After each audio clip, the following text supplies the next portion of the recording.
Imagine this. You wake up in Rome, 44 BC.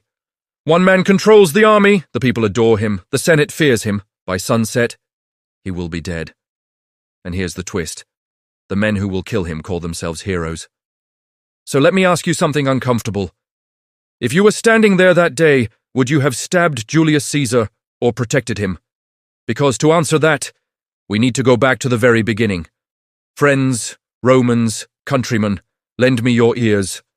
Well, maybe just your attention for the next 10 minutes. Today, we're diving into the epic, dramatic, and ultimately tragic story of one of history's most iconic figures, Gaius Julius Caesar. This isn't just a tale of togas and legions, it's a timeless story about ambition, power, betrayal, and what happens when one man's dreams become a republic's nightmare. So, grab your popcorn, because this is better than any blockbuster movie.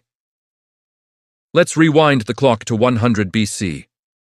Rome is a bustling, chaotic republic, a place of immense wealth and grinding poverty, of political maneuvering and street-level brawls. Into this world, Julius Caesar is born, not into the absolute top tier of the aristocracy, but close enough. From a young age, he was sharp, charismatic, and had a burning ambition that could light up the entire city.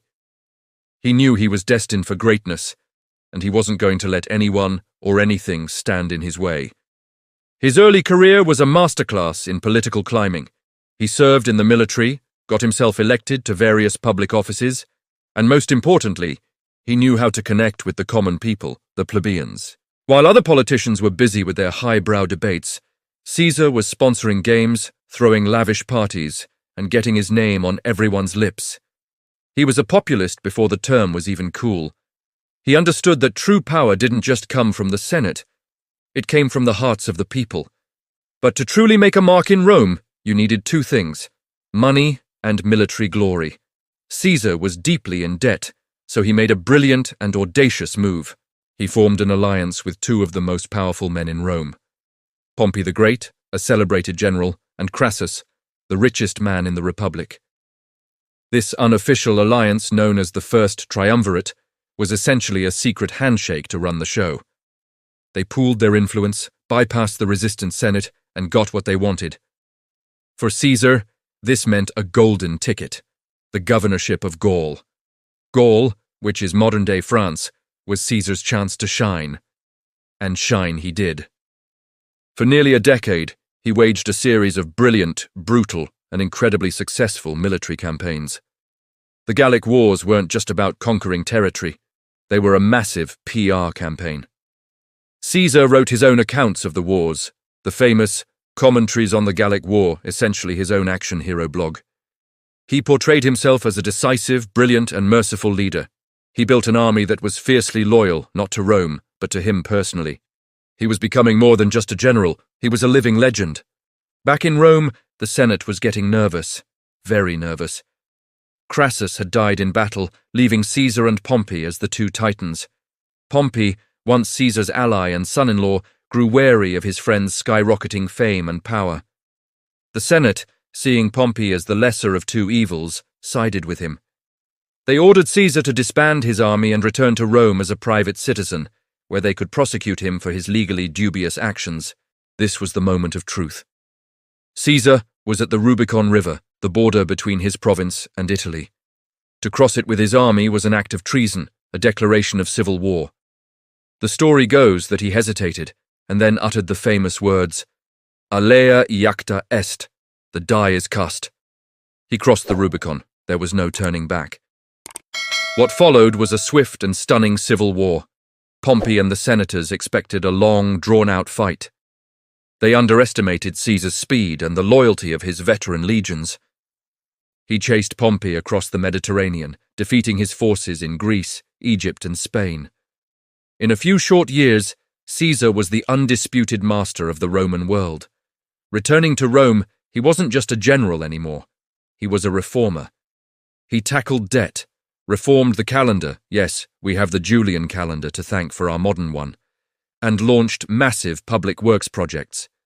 He was declared dictator for life. To many of the common people, he was a hero, a man who brought stability and order after decades of civil strife. He was fixing a broken system. But to the old guard, the aristocrats of the Senate, he was a tyrant. He had trampled on the traditions of the Republic. The title, dictator for life, sounded suspiciously like king, a word that was toxic in Rome ever since they had overthrown their last king centuries before. Senators, who had once held immense power, were now reduced to rubber-stamping Caesar's decrees. They saw their beloved Republic, the source of their power and prestige, dying before their very eyes. And so, a conspiracy was born. Led by figures like Marcus Junius Brutus and Gaius Cassius Longinus, a group of about 60 senators decided that the only way to save the Republic was to kill Caesar. They weren't just random assassins. Many, like Brutus, had been friends of Caesar, men he had pardoned and promoted. They called themselves the Liberators. The fateful day was the Ides of March, March 15th, 44th BC. Despite numerous warnings, both superstitious and real, Caesar went to a meeting of the Senate. As he sat down, the conspirators surrounded him. One pulled on his toga, the signal to attack. They swarmed him, stabbing him with daggers they had hidden in their robes. According to legend, when he saw his friend Brutus among the attackers, he uttered his final, heartbreaking words, "Et tu, Brute?" "You too, Brutus." He fell at the foot of a statue of his great rival, Pompey, bleeding from 23 stab wounds. The assassins believed they had saved the Republic. They ran into the streets, shouting, "Liberty! Freedom! Tyranny is dead!" But they had made a catastrophic miscalculation. They had no plan for what came next, and more importantly, they had completely misunderstood the mood of the people. The Roman populace didn't see Caesar as a tyrant. They saw him as their champion. They were horrified and enraged by his murder. At his public funeral, Caesar's loyal right-hand man, Mark Antony, delivered a masterful speech that turned the tide of public opinion completely against the conspirators. The liberators were forced to flee Rome. Instead of restoring the Republic, their act of violence plunged Rome into another round of bloody civil wars. In the end, it was Caesar's adopted son and heir, a young man named Octavian, who emerged victorious. He would hunt down the assassins, defeat Mark Antony and Cleopatra, and finally bring an end to the civil wars. And in a final, grand irony, he would finish what Caesar started. He dismantled the old Republic and became Rome's first emperor, taking the name Augustus. The man who was killed to prevent a king from ruling Rome had inadvertently paved the way for a long line of emperors. So, what's the lesson from Caesar's story?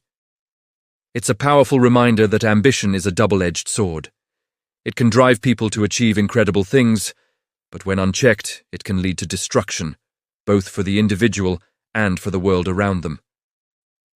Caesar's life is a testament to what one person can achieve through genius and will, but his death is a chilling warning about the price of power.